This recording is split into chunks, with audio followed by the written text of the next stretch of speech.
Hello, Gabriella here. I'm back with another book recital for you all, The Four Agreements. We're looking at the third agreement today of the four, which is don't make assumptions.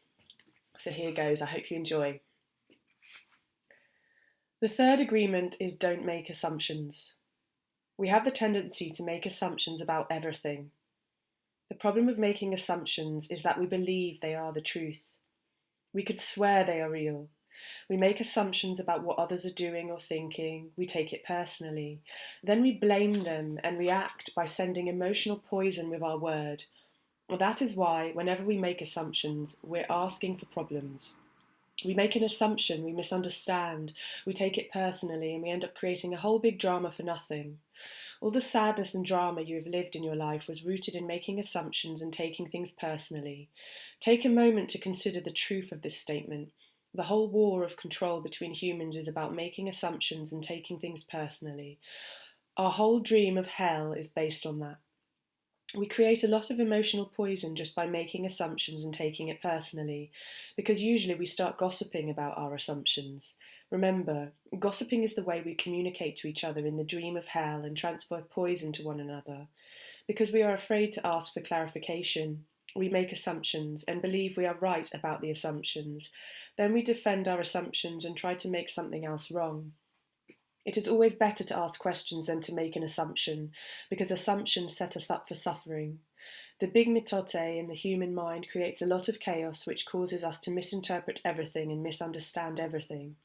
We only see what we want to see and hear what we want to hear. We don't perceive things the way they are. We have the habit of dreaming with no basis in reality. We literally dream things up in our imaginations. Because we don't understand something, we make an assumption about the meaning, and when the truth comes out, the bubble of our dream pops and we find out it was not what we thought it was at all. An example. You are walking in the mall and you see a person like you. The person turns to you and smiles and then walks away. You can make a lot of assumptions just because of this one experience. With these assumptions, you can create a whole fantasy, and you really want to believe this fantasy and make it real. A whole dream begins to form just from your assumptions, and you can believe, oh, this person really likes me. In your mind, a whole relationship begins from that. Maybe you even get married in this fantasy land, but the fantasy is in your mind, in your personal dream. Making assumptions in our relationships is really asking for problems. Often we make the assumption that our partners know what we think and that we don't have to say what we want. We assume they're going to do what we want because they know us so well. If they don't do what we assume they should do, we feel so hurt and say, you should have known. Another example, you decide to get married and you make the assumption that your partner sees marriage the same way that you do. Then you live together and you find out this is not true. This creates a lot of conflict, but you still don't try to clarify your feelings about marriage. The husband comes home from work and the wife is mad, and the husband doesn't know why. Maybe it's because the wife made an assumption. Without telling him what she wants, she makes an assumption that he knows her so well, that he knows what she wants, if he can read her mind, as if he can read her mind. She gets so upset because he fails to meet her expectations. Making assumptions in relationships leads to a lot of fights, a lot of difficulties, a lot of misunderstandings with people we supposedly love. In any kind of relationship, we can make the assumption that others know what we think and we don't have to say what we want. They are going to do what we want because they know us so well. If they don't do what we want, what we assume they should do, we feel hurt and think, how could you do that? You should know. Again, we make the assumption that the other person knows what we want. A whole drama is created because we make this assumption and then put more assumptions on top of it. It is very interesting how the human mind works. We have the need to justify everything, to explain and understand everything, in order to feel safe. We have millions of questions that need answers because there are so many things that the reasoning mind cannot explain. It is not important if the answer is correct, just the answer itself makes us feel safe. This is why we make assumptions. If others tell us something, we make assumptions, and if they don't tell us something, we make assumptions to fulfill our need to know and to replace the need to communicate. Even if we hear something and we don't understand, we make assumptions about what it means and then believe the assumptions. We make all sorts of assumptions because we don't have the courage to ask questions. These assumptions are made so fast and unconsciously most of the time because we have agreements to communicate this way. We've agreed that it is not safe to ask questions. We have agreed that if people love us, they should know what we want or how we feel. When we believe something, we assume we are right about it to the point that we will destroy relationships in order to defend our position. We make the assumption that everyone sees life the way that we do. We assume that others think the way we think, feel the way we feel, judge the way we judge, and abuse the way we abuse. This is the biggest assumption that humans make, and this is why we have to have a fear of being ourselves around others, because we think everyone else will judge us, victimise us, abuse us, and blame us if we do ourselves, as we do ourselves. So even before others have a chance to reject us, we have already rejected ourselves. That is the way the human mind works. We also make assumptions about ourselves, and this creates a lot of inner conflict. I think I'm able to do this. You make this assumption, for instance, then you discover you aren't able to do it.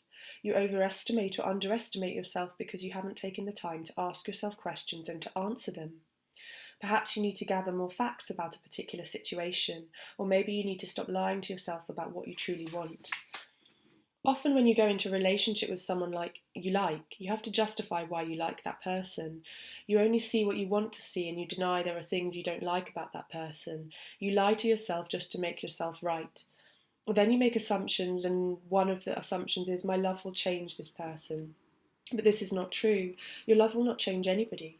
If others change, it's because they want to change, not because you can change them.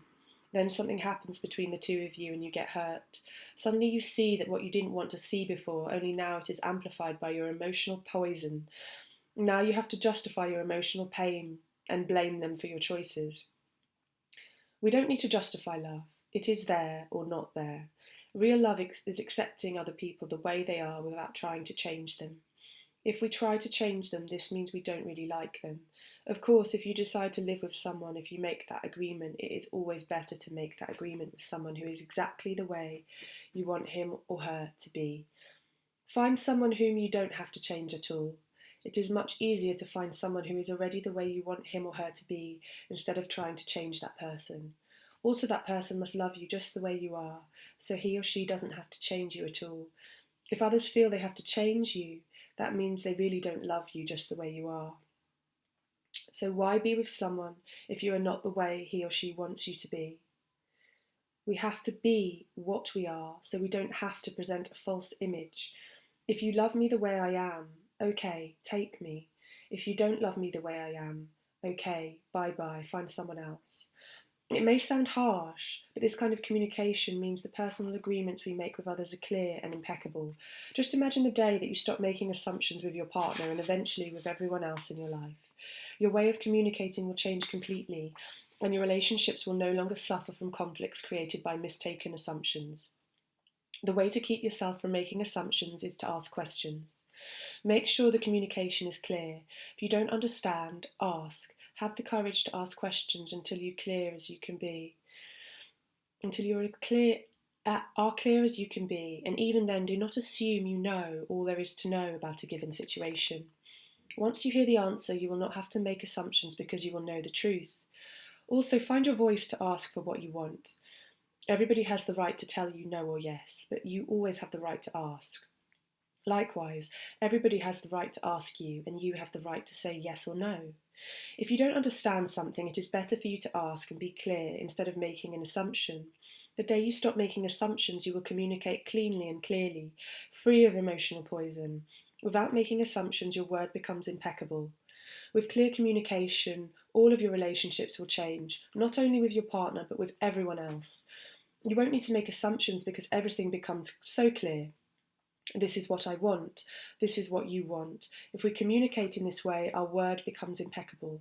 If all humans could communicate in this way, with impeccability of the word, there would be no wars, no violence, no misunderstandings. All human problems would be resolved if we could just have good, clear communication. This, then, is the third agreement. Don't make assumptions. Just saying this sounds easy, but I understand that it is difficult to do. It is difficult because we so often do exactly the opposite. We have all these habits and routines that we are not even aware of. Becoming aware of these habits and understanding the importance of this agreement is the first step, but understanding its importance is not enough. Information or an idea is merely the seed in your mind.